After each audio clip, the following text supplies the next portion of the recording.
رسول الله علم الدنيا كيف تكون الأخلاق. رسول الله علم الدنيا كيف يكون التسامح. رسول الله علم الدنيا كيف يكون الغفران. وأنا أعجب كل العجب لأمة قال ربنا في حقها كنتم خير أمة أخرجت للناس. الآن على أرض الواقع لا تسمع إلا مسلم قتل مسلما، مسلم يغتاب مسلما، مسلم يتكلم في عرض مسلم، مسلم يتكلم عن أخيه بالغيبة والنميمة. وأنا أسألكم بالله، أهذه هي أخلاق إسلامنا؟ أهذه هي أخلاق نبينا؟ أيها السادة، شبابنا للأسف الشديد لا يعرف شيئا عن رسول الله الآن، ولا عن صحابة رسول الله الآن. أفيقوا فالأمر جد خطير. ورضي الله عن عمر إذ يقول: لقد كنا أزلاء فأعزنا الله بالإسلام، فإن ابتغينا العزة في غيره أزلنا الله. مساجدنا أصبحت خاوية إلا من رحم ربك من الفروض. في صلاة الفجر لا تجد إلا 2، وربما يؤذن المؤذن ويذهب إلى بيته ولا أحد يصلي. شبابنا الآن يجلس على مواقع التواصل الاجتماعي، وقبيل الفجر بقليل يدخل فينام.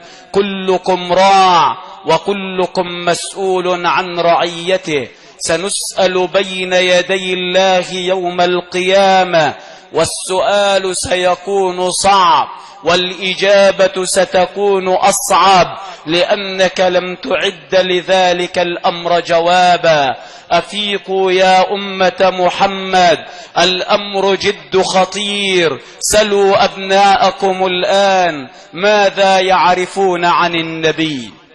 سلوا أبناءكم الآن ماذا يعرفون عن أخلاق الحبيب النبي. سلوا نساءكم الآن ماذا يعرفون عن حياء نساء النبي. أفيقوا. عائشة التي علمت الدنيا كيف يكون الحياء تقول: والله لما دفن عمر بن الخطاب في حجرتي، قالت: لما كان يدفن فيها رسول الله وأبو بكر كنت أدخل وأنا ألبس لباسا خفيفة شفافة، وكنت أقول: ما هو إلا زوجي وأبي. فلما دفن عمر ما دخلت الحجرة إلا وأنا مشدودة علي ثيابي حياء من عمر وهو ميت. الآن فتشوا عن أخلاق المسلمين ستجد أنها قد كفنت ودفنت، نسأل الله الستر والعافية. سلوا عن حياء المسلمين ستجد أنه قد كفن ودفن، نسأل الله الستر والعافية. يا أمة محمد، أخلاقنا الآن هي التي تعبر عنا ورب الكعبة. أفيقوا. لا صدق فيما بيننا، ولا حياء فيما بيننا، ولا أدب فيما بيننا إلا من رحم ربي. مسلم يصلي بجوار مسلم ولا يكلمه. الجار أصبح لا يكلم جاره الآن. الأخ مع أخيه في بيت واحد لا يكلم أخاه. ما هكذا كانت أخلاق المسلمين. ولا حول ولا قوة إلا بالله العلي العظيم. يا من تحتفلون بالنبي، عودوا إلى أخلاق الحبيب النبي. علموا أولادكم، واعلموا أننا سنقف جميعا بين يدي الله. ستسأل عن ابنك، وستسأل عن بناتك، وستسأل عن زوجتك بين يدي الله يوم القيامة. فتشوا عن أمور ديننا فيما بيننا.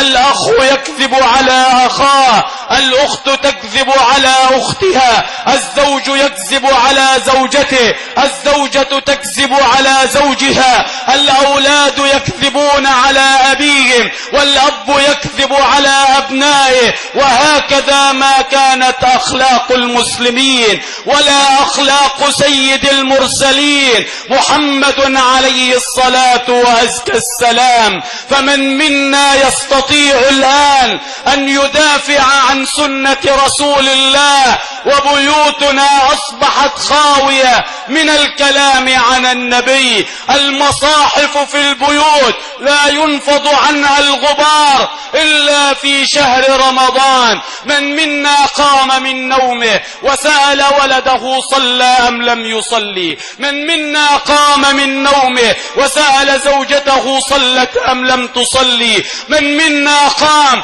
وحاسب أولاده وحاسب بناته وحاسب نفسه أولا، فرط في سنة النبي أم لم يفرط؟ شبابنا لا يعرف الآن إلا أسماء المسلسلات والأفلام، شبابنا الآن لا يعرف شيئا عن أخلاق النبي عليه الصلاة والسلام.